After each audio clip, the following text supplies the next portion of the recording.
ರಾಷ್ಟ್ರದ ಪ್ರಧಾನಮಂತ್ರಿಗಳಾದಂಥ ಸನ್ಮಾನ್ಯ ಶ್ರೀ ನರೇಂದ್ರ ಮೋದಿ ಅವರ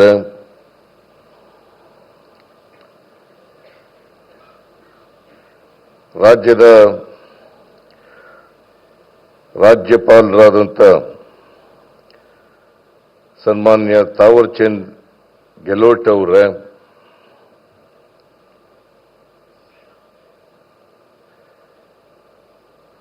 ವಸತಿ ಮತ್ತು ನಗರ ವ್ಯವಹಾರಗಳ ಹಾಗೂ ವಿದ್ಯುತ್ ಸಚಿವರಾದಂಥ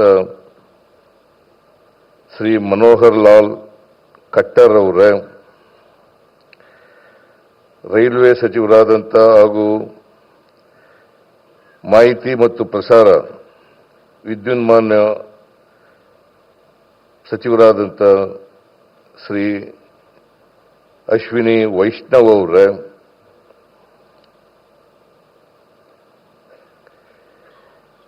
ರಾಜ್ಯದ ಉಪ ಮುಖ್ಯಮಂತ್ರಿಗಳಾದಂಥ ಡಿ ಕೆ ಶಿವಕುಮಾರ್ ಅವರ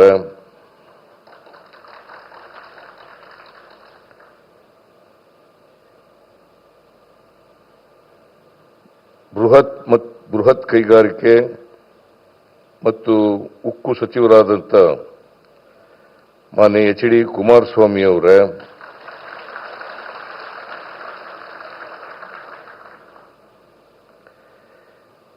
ಜಲಶಕ್ತಿ ಮತ್ತು ರೈಲ್ವೆ ಖಾತೆ ರಾಜ್ಯ ಸಚಿವರಾದಂಥ ವಿ ಸೋಮಣ್ಣ ಅವರ ಸೂಕ್ಷ್ಮ ಸಣ್ಣ ಮತ್ತು ಮಧ್ಯಮ ಉದ್ಯಮಗಳು ಹಾಗೂ ಪ್ರಾಥಮಿಕ ಮತ್ತು ಉದ್ಯೋಗ ಖಾತೆ ರಾಜ್ಯ ಸಚಿವರಾದಂಥ ಕುಮಾರಿ ಶೋಭಾ ಕರಂದ್ಲಾಜೆ ಅವರ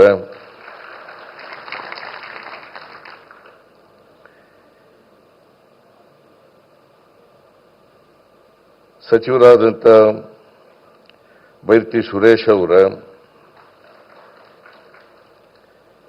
ವಿರೋಧ ಪಕ್ಷದ ನಾಯಕರಾದಂಥ ಆರ್ ಅಶೋಕ್ ಅವರ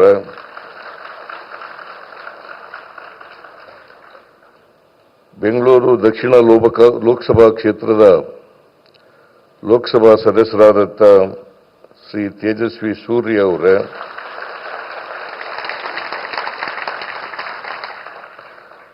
ಬೆಂಗಳೂರು ಗ್ರಾಮಾಂತರ ಲೋಕಸಭಾ ಕ್ಷೇತ್ರದ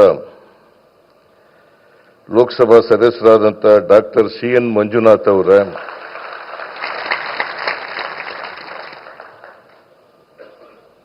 ಭಾರತೀಯ ಜನತಾ ಪಕ್ಷದ ರಾಜ್ಯ ಅಧ್ಯಕ್ಷರಾದಂಥ ಶಾಸಕರು ಆದಂಥ ಶ್ರೀ ವಿಜಯೇಂದ್ರ ಅವರ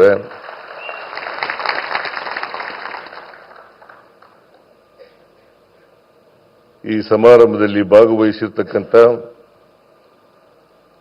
ಆತ್ಮೀಯ ಮಹಿಳೆಯರೇ ಮತ್ತು ಮಹನೀಯರೇ, ಮಾಧ್ಯಮದ ಸ್ನೇಹಿತರೇ, ನಾನು ಮೊದಲಿಗೆ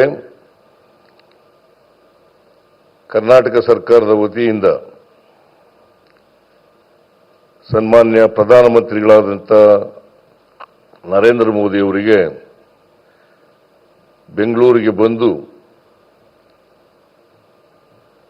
ರೈಲ್ವೆ ಹಳದಿ ಮಾರ್ಗ ಮತ್ತು ಮೆಟ್ರೋ ರೈಲ್ 3ನೇ ಹಂತದ ಉದ್ಘಾಟನೆ ಶಂಕುಸ್ಥಾಪನೆ ಇದನ್ನು ನೆರವೇರಿಸಲಿಕ್ಕೆ ಬಂದಿರತಕ್ಕಂಥ ಸನ್ಮಾನ್ಯ ನರೇಂದ್ರ ಮೋದಿ ಅವರಿಗೆ ಸ್ವಾಗತವನ್ನ 7 ಕೋಟಿ ಕನ್ನಡಿಗರ ಪರವಾಗಿ ಬಯಸುತ್ತೇನೆ. ಹಾಗೆಯೇ ವೇದಿಕೆ ಮೇಲಿರ್ತಕ್ಕಂಥ ಎಲ್ಲ ಆಹ್ವಾನಿತ ಅತಿಥಿಗಳಿಗೆ ಕರ್ನಾಟಕ ಸರ್ಕಾರದ ಪರವಾಗಿ ಸ್ವಾಗತವನ್ನು ಬಯಸಲಿಕ್ಕೆ ಬಯಸ್ತಾ ಇದ್ದೇನೆ.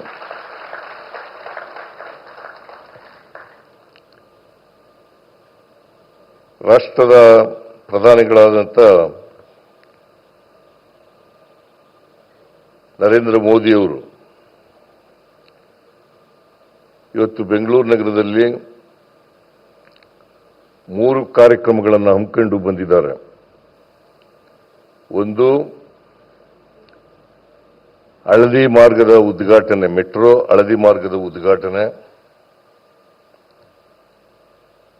ಎರಡನೇದು, ಮೆಟ್ರೋ ರೈಲು 3ನೇ ಹಂತದ ಶಂಕುಸ್ಥಾಪನೆ. 4ನೇದು, ಒಂದೇ ಭಾರತ ಎಕ್ಸ್ಪ್ರೆಸ್ ರೈಲುಗಳಿಗೆ 3 ರೈಲುಗಳಿಗೆ ಚಾಲನೆಯನ್ನ ಕೊಡ್ತಕ್ಕಂಥ ಕಾರ್ಯಕ್ರಮ.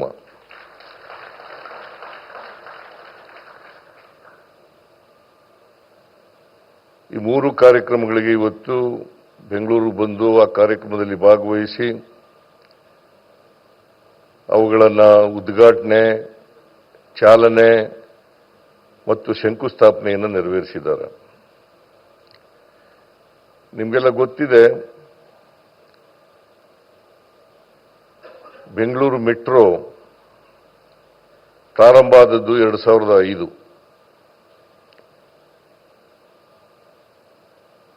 ಮನಮೋಹನ್ ಸಿಂಗ್ರವರು ಪ್ರಧಾನಮಂತ್ರಿಯಾಗಿದ್ದಾಗ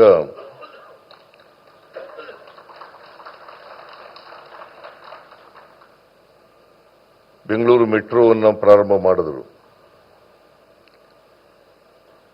ಇದು ಕೇಂದ್ರ ಸರ್ಕಾರ ಮತ್ತು ರಾಜ್ಯ ಸರ್ಕಾರಗಳ ಸಹಯೋಗದೊಡನೆ ನಡೀತಾ ಇರತಕ್ಕಂಥ ಯೋಜನೆ.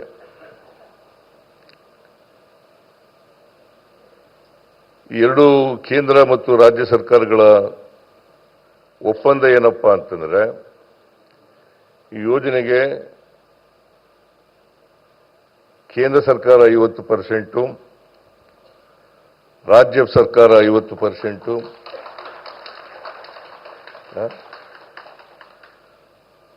50% ಇದನ್ನ ಮಾಡಬೇಕು ಅಂತೇಳಿ, ಖರ್ಚು ಮಾಡಬೇಕು ಅಂತೇಳಿ ಒಪ್ಪಂದ ಆಗಿರ್ತಕ್ಕಂಥದ್ದು.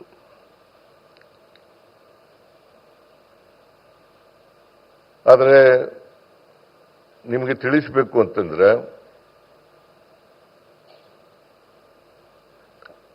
ರಾಜ್ಯ ಸರ್ಕಾರನೇ ಹೆಚ್ಚು ಖರ್ಚು ಮಾಡ್ತಕ್ಕಂಥದ್ದು.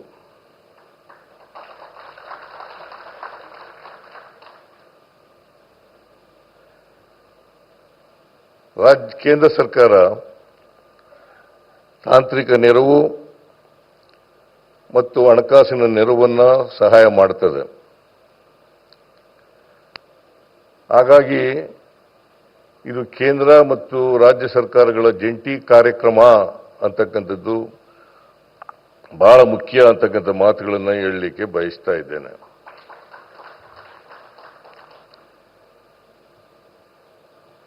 ಈಗಾಗಲೇ 96.10%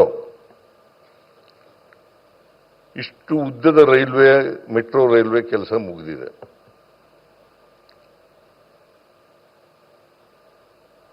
ಇದಕ್ಕೆ ರಾಜ್ಯ ಸರ್ಕಾರ ಸುಮಾರು 25,387 ಕೋಟಿ ರೂಪಾಯಿಗಳನ್ನು ಖರ್ಚು ಮಾಡಿದೆ.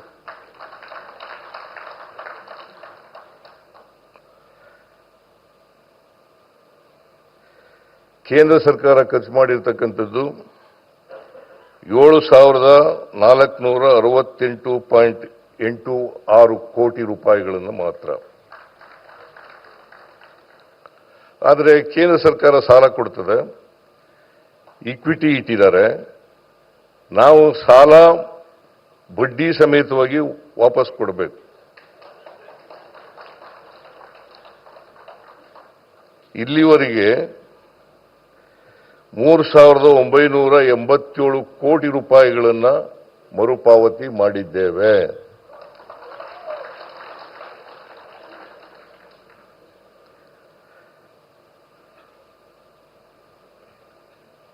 ಈ ಹಳದಿ ಮಾರ್ಗ ಇವತ್ತು ಉದ್ಘಾಟನೆ ಆಗಿದೆ. ಸುಮಾರು ಇದರ ಉದ್ದ 19.15 ಕಿಲೋಮೀಟರ್, 19.15 15 ಕಿಲೋಮೀಟರ್. ಇದಕ್ಕೆ ತಗಲಿರ್ತಕ್ಕಂಥ ಖರ್ಚು 7,160 ಕೋಟಿ ರೂಪಾಯಿಗಳು. 7,160 ಕೋಟಿ ರೂಪಾಯಿಗಳು.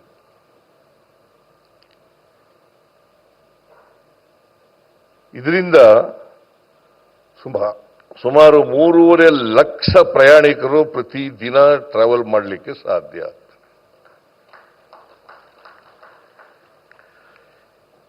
ಇಲ್ಲಿವರೆಗೆ ಮೆಟ್ರೋ ಟ್ರೈನ್ನಲ್ಲಿ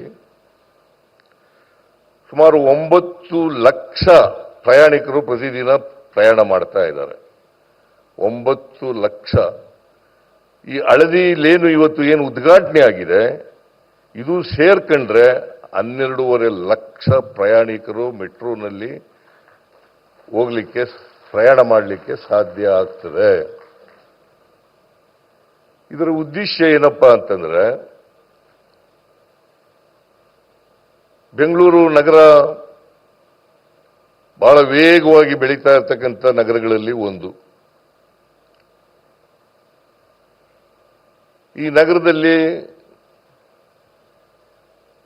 ಟ್ರಾಫಿಕ್ ಬಹಳ ಜಾಸ್ತಿ ಇದೆ. ಈ ಟ್ರಾಫಿಕ್ ಅನ್ನ ಕಡಿಮೆ ಮಾಡಲಿಕ್ಕೋಸ್ಕರವಾಗಿ ಹೆಚ್ಚು ಜನರು ಮೆಟ್ರೋ ರೈಲ್ನಲ್ಲಿ ಪ್ರಯಾಣ ಮಾಡಲಿ ಅಂತೇಳಿ ಈ ಮೆಟ್ರೋವನ್ನ ನಾವು ಯೋಜನೆಯನ್ನ ಜಾರಿಗೆ ತರ್ತಾ ಇರ್ತಕ್ಕಂಥ ಕೆಲಸವನ್ನು ಮಾಡ್ತಾ ಇದ್ದೀವಿ.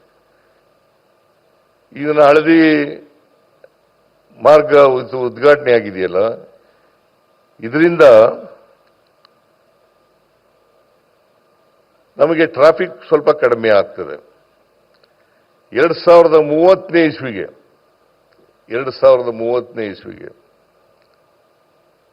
220 ಕಿಲೋಮೀಟರ್ ಉದ್ದದ ಮೆಟ್ರೋವನ್ನ ಮಾಡಬೇಕು ಅಂತಕ್ಕಂಥದ್ದು ನಮ್ಮ ಕೇಂದ್ರ ಸರ್ಕಾರದ ಉದ್ದೇಶ. ಅದು ಆದರೆ 30 ಲಕ್ಷ ಪ್ರಯಾಣಿಕರು ಪ್ರತಿದಿನ ಮೆಟ್ರೋ ರೈಲ್ನಲ್ಲಿ ಪ್ರಯಾಣ ಮಾಡಲಿಕ್ಕೆ ಸಾಧ್ಯ ಆಗ್ತದೆ. ಈಗಾಗಲೇ ನಾವು 1, 2, 2A, 2B ಇವುಗಳನ್ನು ಮುಗಿಸ್ತಾ ಬಂದಿದ್ದೀವಿ.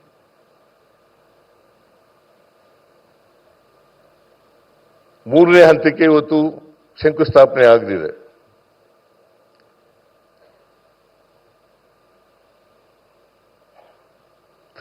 ಎ ಯೋಜನೆಗೆ ಕೂಡ DPR ರೆಡಿಯಾಗಿದೆ.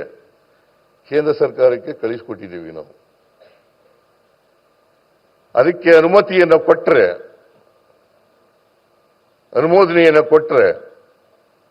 ಅದನ್ನು ಕೂಡ ಶುರು ಮಾಡಲಿಕ್ಕೆ ಸಾಧ್ಯ ಆಗ್ತದೆ. ಆಮೇಲೆ ಮೆಟ್ರೋ 4ರಲ್ಲಿ 53 ಕಿಲೋಮೀಟರ್ ಉದ್ದ ಇರ್ತಕ್ಕಂಥದ್ದು, 53 ಕಿಲೋಮೀಟರ್ ಉದ್ದ ಇರ್ತಕ್ಕಂಥದ್ದು. ಅದು ಆದರೆ 1, 2, 2A, 2B ಮತ್ತು 3 ಹಂತ 3ನೇ ಎ ಆದರೆ 4ನೇದು ಕೂಡ ಆಗತ್ತೆ ಅಂತಕ್ಕಂಥ ಇದನ್ನ 2030 ಒಳಗಡೆ ಮುಗಿಸಿ 2030 ಒಳಗಡೆ ಮುಗಿಸಿ ನಾವು 30 ಲಕ್ಷ ಪ್ರಯಾಣಿಕರಿಗೆ ಮೆಟ್ರೋ ಟ್ರೈಲ್ನ ಉಪಯೋಗವನ್ನು ಮಾಡಿಕೊಡ್ತಕ್ಕಂಥ ಕೆಲಸವನ್ನು ಮಾಡ್ತೇವೆ. ಇದರಿಂದ ಬೇಕಾದಷ್ಟು ಟ್ರಾಫಿಕ್ ಪ್ರೆಷರ್ ಇದೆಯಲ್ಲ, ಆ ಒತ್ತಡ ಇದೆಯಲ್ಲ, ಆ ಒತ್ತಡ ಕಡಿಮೆ ಆಗಲಿಕ್ಕೆ ಸಾಧ್ಯ ಆಗ್ತದೆ. ಇದನ್ನು ಕರ್ನಾಟಕ ಸರ್ಕಾರ ಮಾಡ್ತದೆ ಅಂತಕ್ಕಂಥ ವಿಶ್ವಾಸ ನನಗಿದೆ.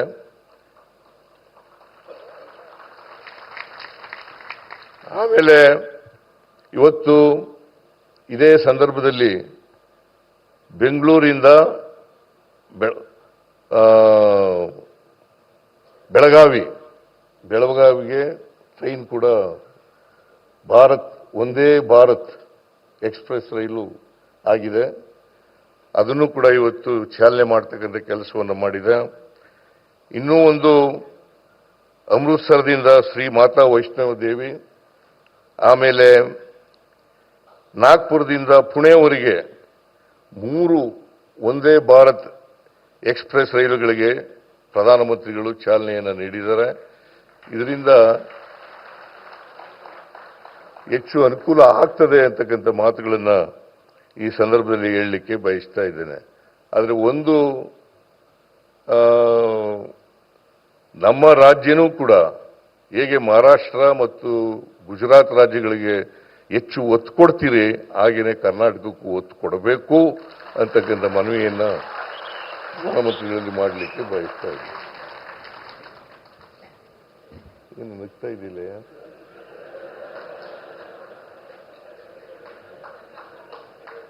ಅಂತ ಹೇಳಿ ಪ್ರಧಾನಮಂತ್ರಿಗಳು ಹೆಚ್ಚು ಸಹಾಯವನ್ನು ಇದಕ್ಕೆ ಮಾಡಬೇಕು ಅಂತಕ್ಕಂಥ ಮಾತುಗಳನ್ನು ಹೇಳ್ತಾ ಮತ್ತೊಮ್ಮೆ ಪ್ರಧಾನಮಂತ್ರಿಗಳಿಗೆ ಸ್ವಾಗತವನ್ನು ಕೋರಿ ನನ್ನ ಮಾತುಗಳನ್ನು ಮುಗಿಸ್ತೇನೆ.